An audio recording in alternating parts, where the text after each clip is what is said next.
Blog Talk Radio.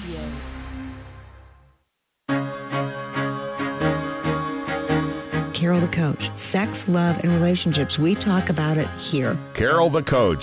Compassion with contemporary relevance. I am a psychotherapist. I can be your personal life coach, and I can help you with your issues. There are no problems too small or too big. You can talk about anything. Speaker, columnist, radio TV host, and commentator. Carol the Coach brings messages of wellness and empowerment within reach of everyday people every day. Almost 5 years ago, I lost my soulmate in an accident. He was killed in a plane crash. Life just, for me, has seemed to stop. There are groups all over the city. I teach one. It is a specific way to start thinking so that you shift how you see the world, which then shifts your energy, and then you feel better and you actually see things differently. Carol the Coach. Always available, too, at carolthecoach.com. Now, I've got Russell on the line. I'm 47 years old. I'm a truck driver. I'm married. I have a wife in San Francisco. Okay. I haven't been home in 6 months. My thing is, I don't know if I have a sex addiction or what the problem is. Why do I want what I can't have? And as soon as I can have it, I don't want it anymore. You're right on target when you say, I don't know if I have a sexual addiction. Well, guess what? Yes, you do. And you know what? That's my specialty, Russell, so you're at the right place. Continue. I meet women online, and I'm in a different part of the country. I travel all 48 states, so I love sex. I hear self-esteem issues. You never felt good enough, and you didn't feel like you were getting what you should have then, and you're reenacting that now. Do you want to change that about yourself? I got an interesting email this week. He says, thank you for taking my email in question. My girlfriend and I were trying to figure out if it is normal to participate in sexuality that involves kink. I don't think I have a sexual addiction problem, but I'm not sure. Can you help? Well, the truth of the matter is I can't help until you give me more information. What I know typically occurs is that people's sexuality is between the two of them, and whatever they're comfortable doing is not a problem if they both agree upon it. And let's face it, anything that's sexually addictive in nature, anything with a specific compulsion, anything that interferes in the functioning of oneself, the family, a relationship, work, well, that problematic sexual behavior is probably compulsive and is either a problem in that person's functioning or it's heading that direction. Sexual addiction is on a scale. It's a continuum. And somebody's compulsiveness at year 2 or 3 is way different than if it's at year 5 or 6, 10 or 12, 20 or 30. And so I'll call you Robert. You're going to need to email me more information about this because I can't answer that question. If you are considering yourself a sex addict and you do find your behavior compulsive, then we have to tease away, is the kink behavior feeding into that addiction? Sometimes it is, sometimes it isn't. So send me some more information. Feel free to email me at carolthecoach.com. And I will be very happy to help you dissect this information or get you to the right person who can meet with you and your girlfriend to discuss it further. All right. Well, welcome to Sex Help with Carol the Coach. I tell you what, it has been a wild, wild week. I have devoted almost all of my time to getting my online course done. And next week I will tell you how you can get it. The course is Help Her Heal, an empathy online course for sex addicts to help their partners heal. it goes along with the book. And at the same time, it's for people that, okay, so you got the book and you read the first couple of chapters and you just didn't get any further. You're not a reader. It's hard for you to sit down and do it. Now, I'm not going to encourage you multitasking, but what I do know to be true is that oftentimes, if you hear something, you're more likely to take it to heart and practice some of the skills and concepts. So this course, gosh, it has over 200 minutes of me talking about the situation. I don't read the book. I talk about it. And I have PowerPoint presentations, and then you got, Carol the coach in the corner dialoguing about these specific concepts. It's kind of like you got a therapist in the box, to be real honest. I am like this therapist who helps work you through the course. And I'm pretty excited about it. I also have probably about 15 additional videos to help you understand concepts that are not necessarily in the book. And I'm a blogger, and I'm a columnist. And so I've included about 15 or 20 articles, columns, if you will, to help you understand sex addiction, partner betrayal, infidelity. And, the most interesting thing occurred when I was working with Patrick Carnes. I was studying under him, and he devoted our second or third module to coaching. And most of you know, I'm a coach. That's why they call me Carol the Coach. So he had actually went through coaching and was so impressed with the concept of taking your life to the next level that he taught us that module so that we could, in your restoration phase of getting healthy, that's when you've got your recovery down, you know what you're doing, you are practicing all the tools, you're working a good relationship, and what do you do next? You decide, hey, how can I take my life to the next level? Well, we all know that you take your life to the next level if you're in a 12-step program by doing the 12-step. You give back. You help others. That's always fun, and that's always exciting. And so clearly that's what the 12th step is all about. But in our course, Patrick Carnes gave us exercises to take you to the next level. Now, the truth of the matter was that these exercises were pretty new to the majority of the students in our class. But me, being a coach, I already knew most of the exercises. As a matter of fact, I gave him one of my manuals. If you go to Sex Help with Carol the Coach, or you go to my other website, which is Carol the Coach, you can get my creative coaching manual, and that has 65 exercises to help take your life to the next level or to get you past your limiting beliefs, that kind of thing. Does that make sense? And so I said, Patrick, you got to see my manual. Maybe you want to publish it. I'm always looking for an opportunity to educate. Well, I gave him the manual. He told me it was great. He didn't offer to publish it. I self-published it. So you can get that manual on the website. It's great. But my point being that I included some of the exercises that I want you to do to take your life to the next level. So this online course has all 11 modules from the book.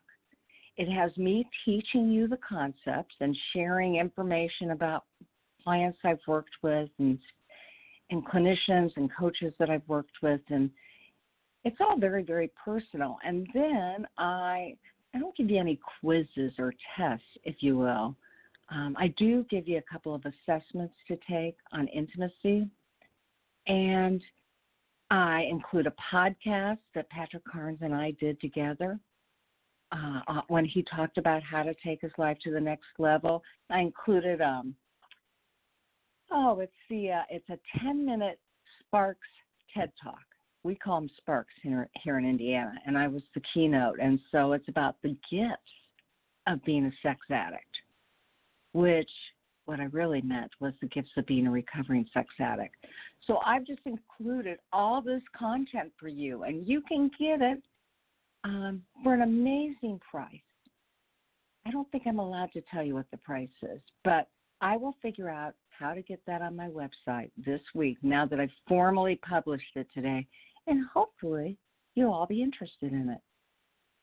Now, I'm super excited because I have Jake Porter on the show tonight, and you've probably heard of Jake. He's been on my show before. He's been on my other podcast, and I am loving what he's going to be talking about tonight because he talks about the 5 distinct phases for the addict and the partner and the coupleship, and he wants to tonight discuss the third of these 5 phases known as the grief phase. And that's the phase in which both the addicted partner and betrayed partner face more fully the losses brought on by the consequences of sexual addiction.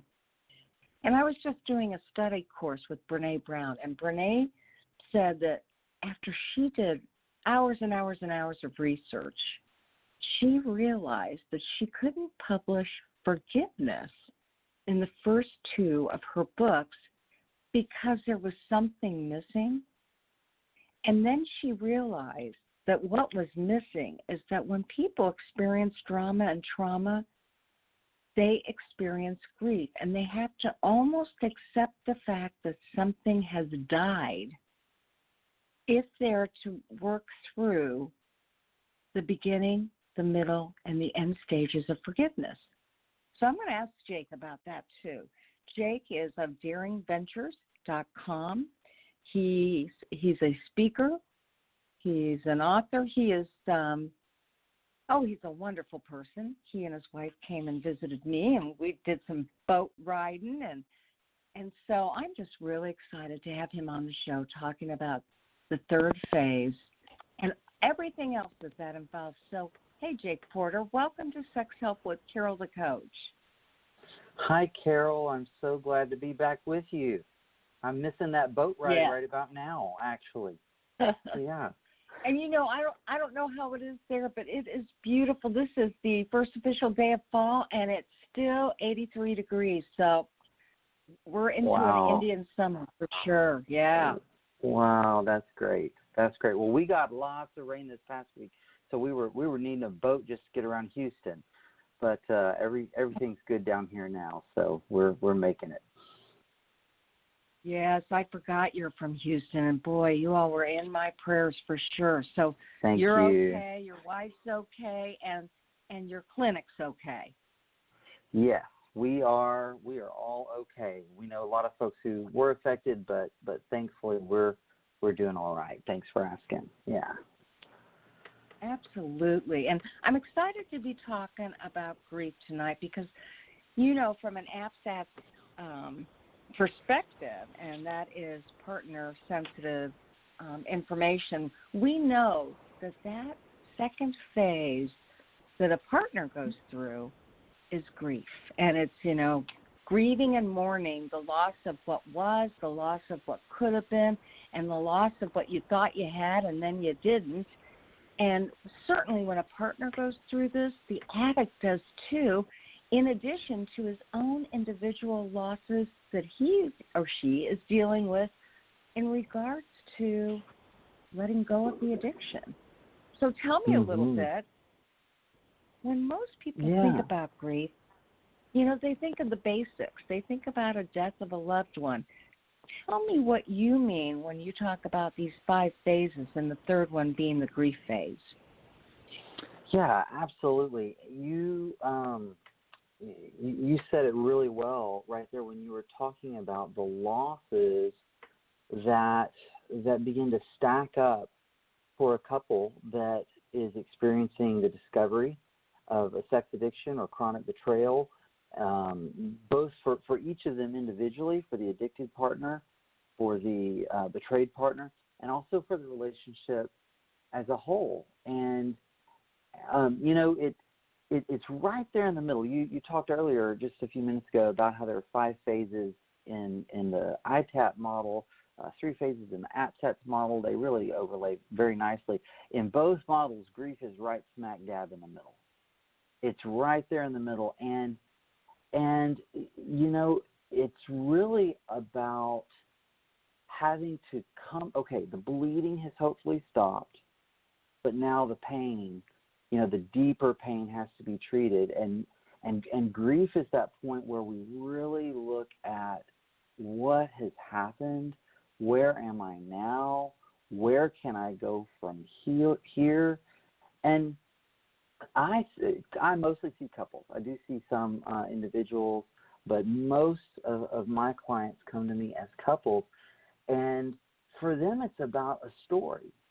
The discovery of betrayal or sex addiction, it totally changes the story for the partner who's been in the dark, who didn't know about acting out behaviors, or for the addicted partner who has been so compartmentalized in life and been able to keep these 2 boxes tightly sealed and isolated from each other, and now suddenly worlds collide. Those stories are now messed up as well.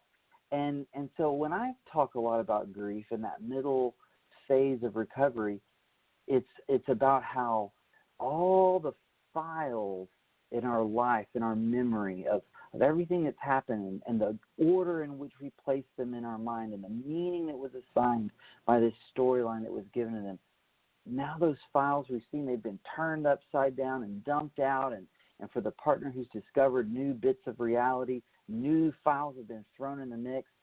And it's like, now what do we do with this mess on the floor? How do we put this together? What kind of story are we going to have now that we've lost the story we thought we had?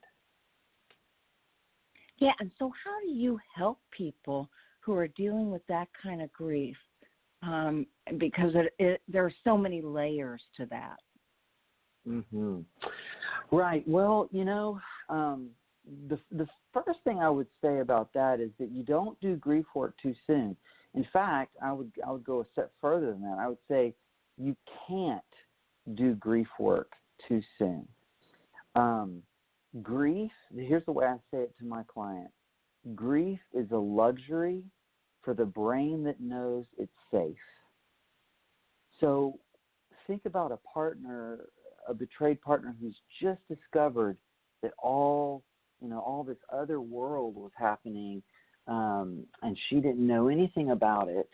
And now, as we now well know, that causes a trauma reaction. That is traumatic.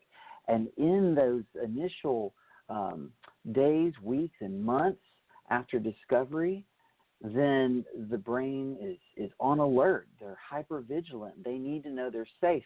And so really, grief work, I believe, needs to take place after there's been a formal therapeutic disclosure, so that the partner has a full sense of reality, so that her brain can begin to come down out of that state of hypervigilance and really look at the situation really more with the whole brain online. Because here's an analogy I use. When a soldier's in the battlefield and his best buddy is shot, he doesn't grieve in that moment. He's in survival mode, and it's not going to be until after he's safe and maybe he's pulled his buddy out. It's not until after the bullets aren't flying that he really starts to process what's happened and can begin to feel the grief of what's going on. And so that's the first thing I would say about helping couples, helping individuals who are going through this. You don't begin the grief work until after the full reality is known and the brain can begin to come out of that hypervigilance and into a place of relative safety. Does that make sense? Oh, 100%.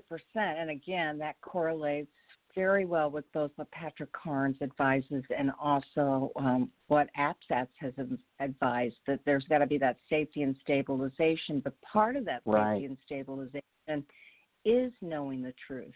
Now, I got to tell you something.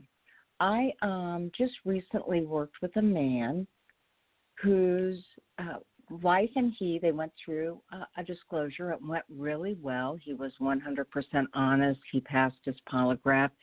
She actually ended the disclosure saying, wow, I have to say I've got some real compassion for you, because when he went into how long he had been struggling with this and how the compulsion got the best of him, she was able to see that, yes, it directly affected her, but it really was about him. He could not stop. And I was really very pleased with that the disclosure allowed her to feel some compassion for him, because up until that point, she was furious. I mean, she could have spit on him. She was so mad at him. Now, here's the interesting part. I referred her for trauma with a therapist. Unfortunately, we didn't have a trauma-based therapist here that was sex addiction or partner sensitive. When she heard, the drama therapist, that I had done this 3-hour disclosure with them, she gasped and she said, oh my gosh, that woman tortured you. That was torture, and that was, what did she say? Well, she was indicating that it was medically inappropriate for me to have done that. Yeah. And I know that people don't know what they don't know, but why do you think, as I do, that disclosures are imperative if the partner wants it? They're imperative to the beginning of the start of knowing the truth. Oh, I think it's imperative because the evidence, and when I say evidence, I don't use that word lightly. The evidence of the traumatic effect of discovery on the brain and the specific parts of the brain that are affected by betrayal trauma, it is different than other sorts of trauma. So if someone suddenly loses a loved one, or they're in a car accident, or, those sorts of traumas, we know that the hippocampus and the amygdala is affected, that part of the limbic system deep down in the brain, little almond-shaped part of the brain. It's like the brain's fire alarm, right? It's the threat alert. It keeps us hypervigilant and kind of on edge, and it can keep us keyed up. That is universally affected when someone is experiencing trauma. But, and this is a piece of neurobiology that overlaps between both trauma and grief. There's actually some studies from parents who lost children in China, some fMRI studies where they actually scanned the brain and found that some had PTSD, some didn't have PTSD, but had prolonged grief. And an overlap in their brains was that the left hippocampus for each had experienced a significant effect from the loss or the trauma. And here's why that's so important. The left hippocampus is particularly associated with our sense of self and the world. Who am I and what is this world? It's the part of the brain that takes all of our memories, that file cabinet I was talking about earlier. It's that file cabinet where we take everything that's happened and we put it in an order, and that order gives it meaning. When that file cabinet's all turned over and all those files are scattered, your brain cannot calm down to feel safe. It can't do it because we need that storyline to have a sense of safety, to know we have some idea of what to expect in the world, what our place is in the world. So to take a partner who's just learned that for 5, 10, 15, and you and I have treated people 30, 40, 50 years. There's been this huge part of their life they didn't know about that was a threat to them the whole time. To tell them they should be able to move forward without a process of getting the full reality that allows them to make again and what's happened, that's basically asking someone to compartmentalize a part of their brain, to dissociate almost from a part of themselves. We need that full story, both for the processing of the trauma and then to continue the grief work. Well, and you and I both know that in a therapeutic disclosure, this is a way to give this information safely with the support of 1, 2, 3 therapists. You know, I mean, a lot of times we'll have coaches in on those. I mean, there's just lots of opportunity to hear the truth with a lot of safety. And so you know that disclosure is imperative for somebody who's going to be working through their grief. Now, absolutely. Tell me a little bit about how does grief fit into recovery from sexual addiction and betrayal trauma? What does that do for recovery? So, today, for example, I did a disclosure with a couple who's here from out of state, and it went very, very well. I could see, I mean, literally see with my eyes that when he came back and he had passed the polygraph and she knew she had the full truth and that he had really committed to this process and been honest, and that all her greatest fears of what the truth might have been, when that was all those question marks turned into periods, as one of my friends and coaches, Kathy Reynolds, says, she was visibly lighter. You could see the weight lifted from her. And because we know that the brain has a negativity bias, its number one job is to keep us safe. So before that disclosure, it's worst case scenario. Now, tomorrow morning, they're going to show up in my office for day 2 of this intensive, and we're going to talk about grief. And what that means is that now that she knows the full extent of his acting out, she knows what her reality was, now that he no longer has secrets, now that he is not in fear, shame keeping him imprisoned by the fear of what would happen if she knew. He's free from that. She's free from her worst case scenario fears of what could have been the reality. They can now actually look at what it was.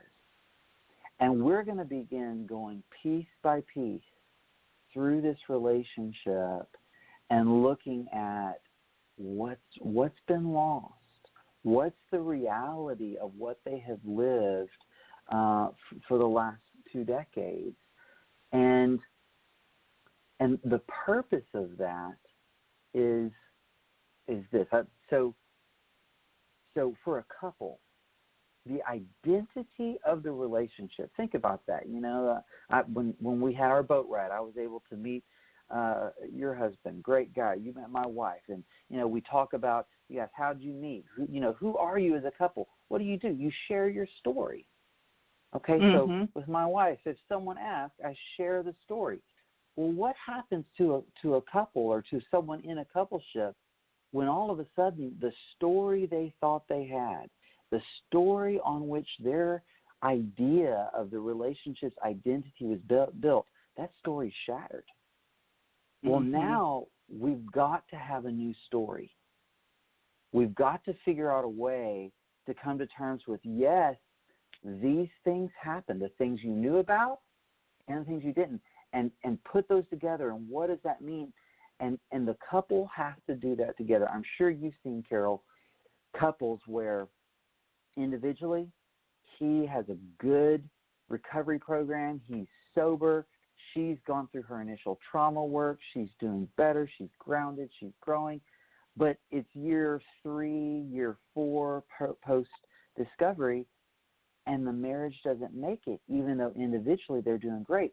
It's my belief that the breakdown there was in the grieving process. They didn't grieve together, meaning they didn't go back and stand over the grave of the old storyline of the relationship and walk away together with a new story that's shared by both of them of who they are and what this world is and who they are to each other. Well, that sounds incredible. So here you are, you're on day 2, and do you begin that process on day 2, or do you set up additional appointments to begin that story? Well, it depends on if it's a couple that I see here locally who, I get to see them every other week or whatever, versus a couple who's come in for an intensive. So with this, first of all of my intensives, they're different for every couple. I designed every single one for that exact couple because no two couples are the same. This particular couple, just based on the assessments that I did, I believe they're going to be ready to begin the grief work tomorrow. Now, they had some preparation work for that. And that preparation work included, I have a whole process whereby they individually look at the cost of the acting out behaviors. What did it cost them individually? What did it cost their relationship? What's been lost? And I do it in a way that it's very emotionally focused. I pull from emotionally focused therapy. Sue Johnson, I know you're a big fan of that too, Carol. Mm-hmm. So I pull some stuff from EFT and some other models as well, and have a very emotion-focused, attachment-rooted process that they've gone through before they came to begin to individually think through some of this stuff. And then tomorrow we will begin to look at the pieces. We'll stand over the grave together. And it's really about hearing each other's perspectives. And it's my belief we always start with having the addicted partner try to enter the world of the betrayed partner. So I've done a training with Stan Tatkin, the PACT training, and I love how he said it. He said, look, when there's been betrayal, the betrayed partner gets to set the terms for reentry into the relationship. And a part of that is that we help our addicted partners begin to enter into and feel that pain. And you've done a great job with your new book on that, Help Her Heal. We're using that and recommending that like crazy to help them gain those skills for empathy, not just for empathy's sake. It's ultimately so they can share a story, so they can understand each other's journeys, and so that then they can have a joined experience and joined story once more. Well, and so I've got a couple of questions. One is for our listening audience. They may not know what is an intensive. It kind of gets dicey. IOP, intensive outpatient, intensive weekend, intensive retreat. Tell them what your intensives are like. You customize it, but what could they expect time-wise? Sure. So I have done intensives that range from 1 day. And I mean, I've had people, fly in from out of state for a 1-day intensive. I usually encourage folks, look, if you're going to go to all the expensive travel, let's do a little bit more work if you can tolerate it. Most of the intensives that I do end up being 3 days, but I've also done 4 and 5 days. And here's what it means.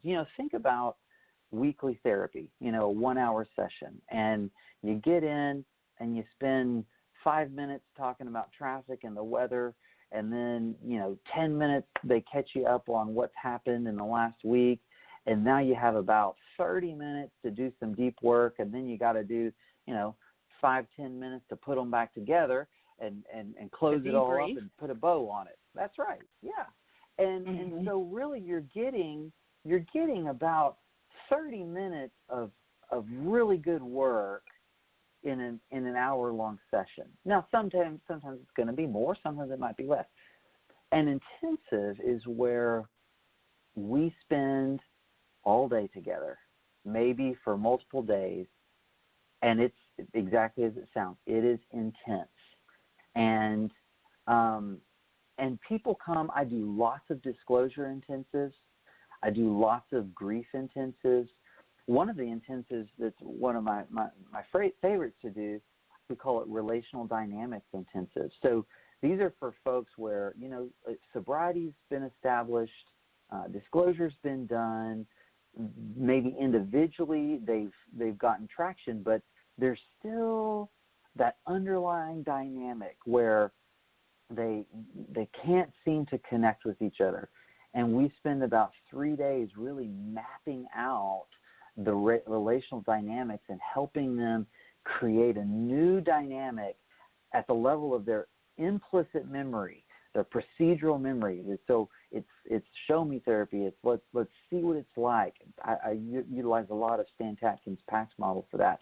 So when I do intensives, people go to my website, daringventures.com. There's a page on intensives, and they start out just by filling out like an application, because the truth is not every couple is going to be a good fit for an intensive.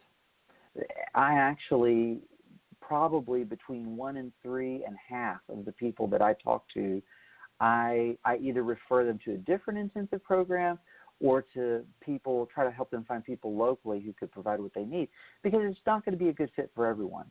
But for those who are a good fit, you can get, I really believe, I've seen people get 3 to 6 to even like 8 months, I think, worth of treatment within a span of 3 or 4 or 5 days. That's a very powerful model for those situations for which it's appropriate. Well, absolutely, and I think it's interesting that you have several different types. So let's talk about this grief intensive for a minute, because what do you think is a good definition for the grief that comes after discovery of an addiction? What would the definition be? Yeah, so grief is what we feel. It's a natural process involving what we feel in response to a loss. That's kind of a general definition of grief. So there's this sort of objective act that we would call bereavement. That's the loss itself. Grief is the process of how we respond to that loss. It can be helpful to actually distinguish that from mourning. The process of mourning, that's the public expression of grief. And every culture may have different elements of it. But really, grief is what we feel when something or someone who is so intertwined with us that we, in part, built our understanding of who we are, what kind of place this world is on that person or thing's presence, when that person or thing is suddenly gone. And I think about, I was a pastor for many years, and so I spent a lot of time with people who are grieving, did lots of funerals, and I remember one time sitting with a woman. She was probably, 87, 88, something like that, and she had just lost her husband, and she had lost him, I think it was that day or the day before, and I had gone to her home to talk about the funeral services. And there was this moment, she was sitting in her chair, and I was asking her about her life with her husband and all this, and she said, I'd asked her something like, well, when was it that you actually moved into this community? And she said, when was that? And she turned to the chair where her husband used to sit. It was so ingrained in her. She had been with him so long, and he had sat in that chair next to her for so long that without thinking, it was part of her implicit memory, her procedural memory of how she does life in this world, that when she doesn't know, she turns to him, and there he is, and she asks the question, well, grief is figuring out, what am I going to do now that that's no longer my reality? That's no longer my world. So in the recovery process, go ahead. Well, and I was going to say, obviously for that woman, there was that transition from, she really was not at a place yet where she felt like she was going solo. He was still with her, and that's why she so easily could look over there and wonder those things. And so this woman was experiencing grief in in the same way or a different way than a sex addict or a partner would experience grief? I think it's very similar, and it's similar in this way. Think about a partner whose spouse has been that primary attachment figure. And we know the safety, the security that we get from our primary attachment figures. And so the partner who simultaneously feels the threat of what she's discovered or the pain of learning this new reality and finds herself reaching for the very person who has caused that pain and then catches herself do it and pulls away. That's a reality of grief. That's a world in which I always thought I could reach in this direction for safety, and it's part of my procedural memory. It's just what I do, and yet I catch myself. That's not the world I live in right now. Now, as therapists, we hope we can help them get back to that place.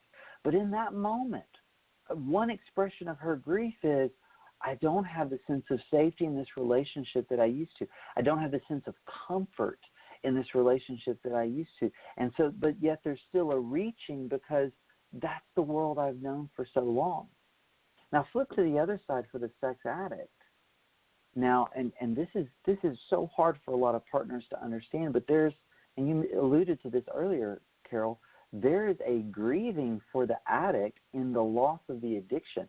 That doesn't mean he wants to go backwards.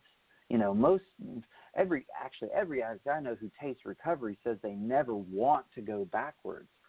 But there is a way of being that they have known, a way of self-soothing, a way of making it through the world, a survival strategy, flawed as it was, that in a very primal sense, their brain tells them it kept them safe and okay, and they might find themselves in moments reaching, figuratively, metaphorically, for that old way, even while simultaneously wanting to stay sober, wanting to continue in a direction of recovery. That is actually a reality of grief. Yeah, you know, that makes total sense. For our listening audience, I am talking to Jake Porter, and Jake is talking about the third phase in the 5 stages or phases of, is it grief? Or what is the entire recovery model that you're using here, where stage 3 is specifically the grief phase? Sure. This is a model that originated with Patrick Carnes. He did a whole bunch of research. I think it was originally in his book, Don't Call It Love, though I could be a little off on that. And then Stephanie Carnes did a parallel study looking at partners of sex addicts, and they found there were 5 phases. And there's actually a similar process for the coupleship as well. So the phases are that initially there is like right at discovery, the initial stage where there's got to be screening and where discovery happens. And to be honest, I just blanked on the word that they use in the actual chart there. It's around recognition, the recognition phase. So that's when there's screening that takes place, and the highest level of care is needed, and there's stop the bleeding and create the triage. The second phase is the impact phase. And here we begin to really create safety in more formal ways. We begin to set boundaries, do a lot of psychoeducation around betrayal trauma, and it's in the impact phase, which that's what we call it for the coupleship. For the partners individually, the addicted partner and the betrayed partner, it's the shock phase, right? So for an addict, there's going to be a lot of emotional numbness and disorientation, and they're just frantically trying to control all the damage. For the betrayed partner, there's suspicion and despair and questioning and distrust and hypervigilance. For the couple, we call that the impact phase. And the main task there, in addition to creating some initial safety, is to prepare them for and get them to the disclosure process. The disclosure process hopefully then gets them into the third phase, which we would call the grief phase. For the partners, it's grief and ambivalence. And for the relationship, we call it grief and amends. So here we do impact letters and reconciliation letters and different formal processes for building that empathy and building a plan to rebuild trust. And this is where, I think that the greatest way to rebuild trust, to help one of my guys rebuild trust with his wife, is to teach him to enter the grief process with her, to teach him to stand over the grave with her, to not run from her pain or run from her anger, but to be curious about it and even desire to understand it, because that's going to open him up to his own losses as well, his own pain, his own sense of anger even at the losses. So that's that middle phase. And of course, these are all overlapping. The next phase then is the repair phase. And in the repair phase, that's when we can start looking at those underlying dynamics, which have kind of been the backstory in which a lot of the acting out behaviors have probably taken off. That's when we may start looking at family of origin issues and that sort of thing. And then finally, the last stage, it's the growth stage for them individually. For the coupleship, it's the recommitment phase. And so here, this is fun. I love it when I get a couple to this phase, because here I do a lot of values work, and they create new values as a coupleship, and do some creative work around that as a way to, let's create something that you can put up in your house to remind you of who you are and this new identity and new vision for the relationship. And there's a lot of excitement and joy in that phase. So those are the 5 phases, and I actually have them all in a PDF. And if anyone listening wants that, they can reach out to me. They can email me, Jake, Jake, @daringventures.com. Just tell me you want the Phases of Recovery PDF, and I would be happy to send that to you. Okay, Jake, I want that PDF. Send it to me. Okay, you got it. I'll do it. Again, I'm talking to Jake Porter, and he is the founder of daringventures.com, and he does intensives. I know that a lot of people have wanted to work with you in counseling, but really you're saving yourself for the intensive process, correct? That's right. More and more, I'm trying to reserve more space to that in my schedule. Because I don't want people to have to wait forever, and especially for those couples who are waiting for disclosure. That could be misery to put them off for too long. So, yeah, I'm doing more and more disclosures. Well, and Jake has the most unusual belief system about grief. It's in part of the Patrick Carnes model, and it was Don't Call It Love. And he believes that when couples can harness the power of grief and trauma to promote positive personal growth in service of the client's relationship, they can transform old relational dynamics and establish new, more secure attachments. And let's face it, attachment is where it's all at. And so it's through this process that you begin to teach them healthy ways of forming attachments. Is it not? It is. It really is. So I've used that metaphor a few times of standing over the grave. I'll give credit where it's due to the extent that I can. That came from a client. And we were doing this sort of grief work, and it was him and his wife. And this is a client, crusty old Southern man, just hard-shelled, a man clearly loves his wife and family, but wasn't always the most tender and soft in our sessions. And that was okay. That's not what she needed all the time because she knew him. She just wanted him to show up authentically. But there was a day when we were doing grief work, and what I was actually doing was I was helping her to express the pain of her loss while helping him tolerate it. Now think about that.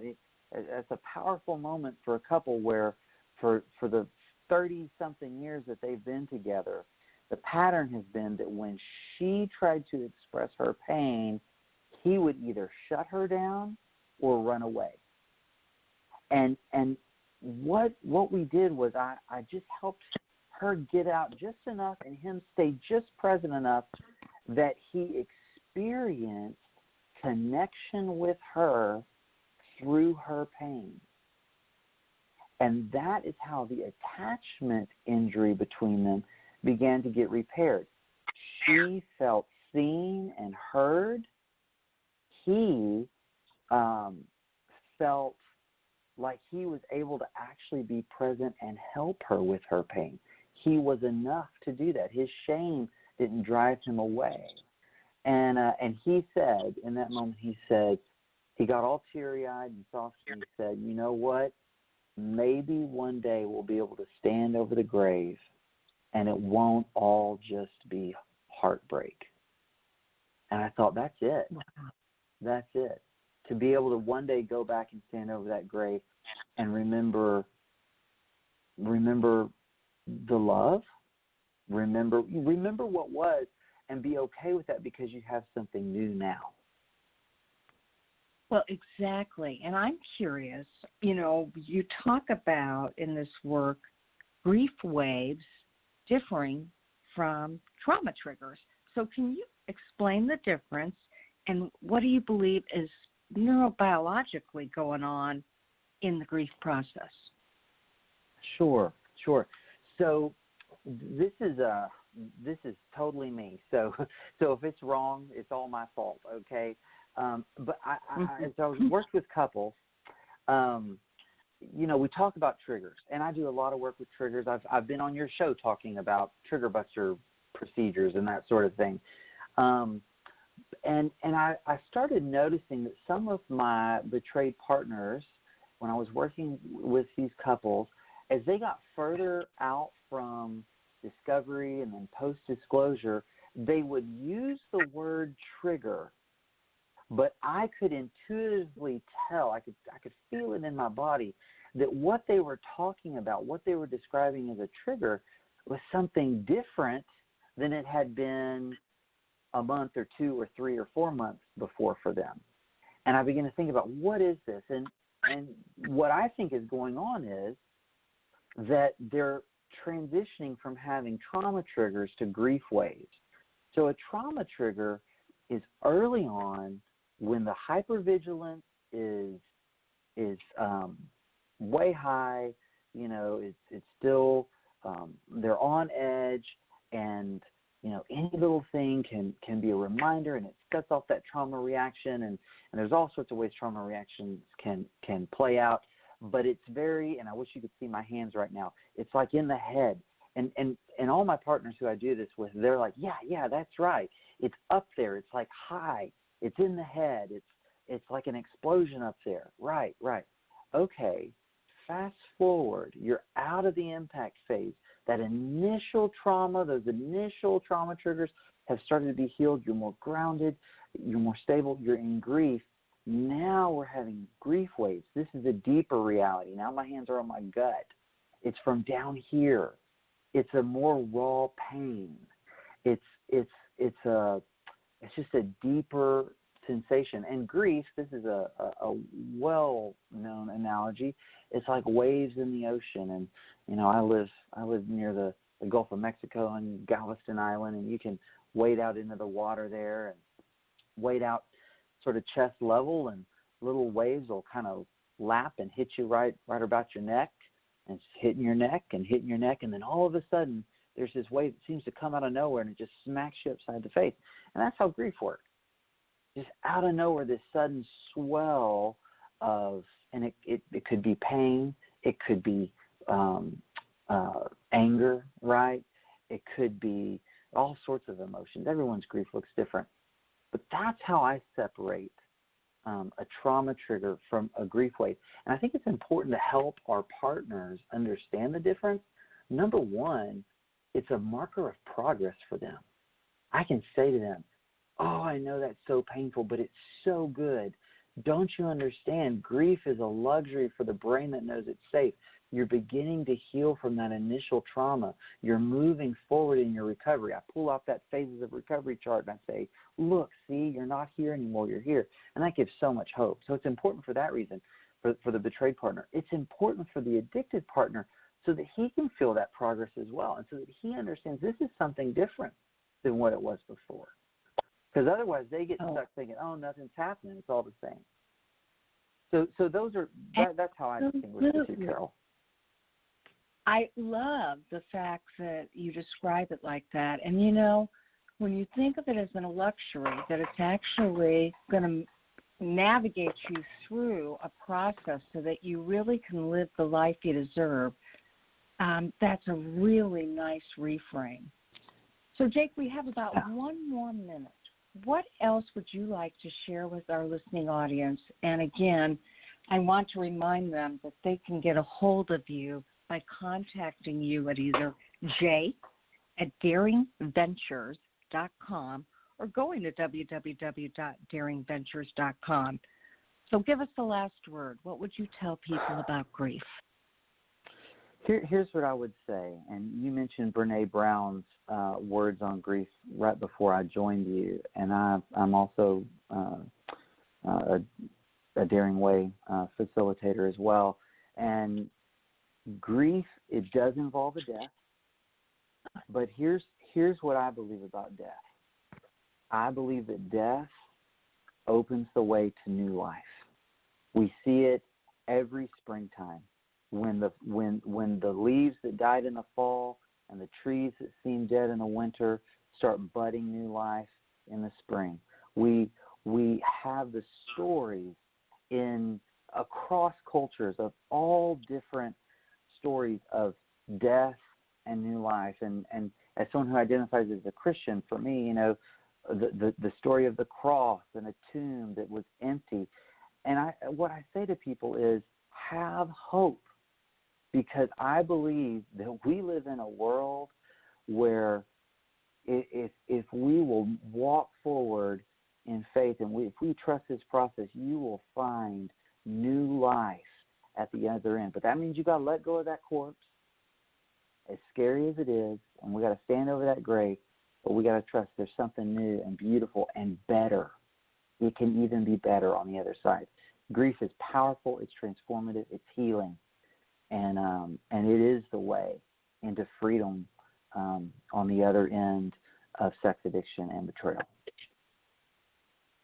Well, thank you so much, Jake. This has been amazing. I really appreciate it, and I look forward to hearing more about what you have to offer our listening audience in the future. Thanks for offering those intensives, and appreciate the work you do for partners, addicts, and the coupleship. Thank you, Carol. You do so much for our field and for the populations we work with, and I appreciate you. And I look forward to the next time, my friend. All right. You take care. You too. All right. So, again, that was Jake Porter from Daring Ventures, and I am so happy to have him on my show. He has a wealth of knowledge no matter what he's speaking about. Super amazing. And thank you for listening tonight, because it really matters that you care about your issues surrounding sex addiction, partner betrayal. If you're in a coupleship, the coupleship is not the relationship with your families. Not all sex addicts are in relationships. So again, I thank you so much, and we will talk to you next week. And as I say at the end of every show, there will only be one of you at all times. Fearlessly have the courage to be yourself. We'll talk soon.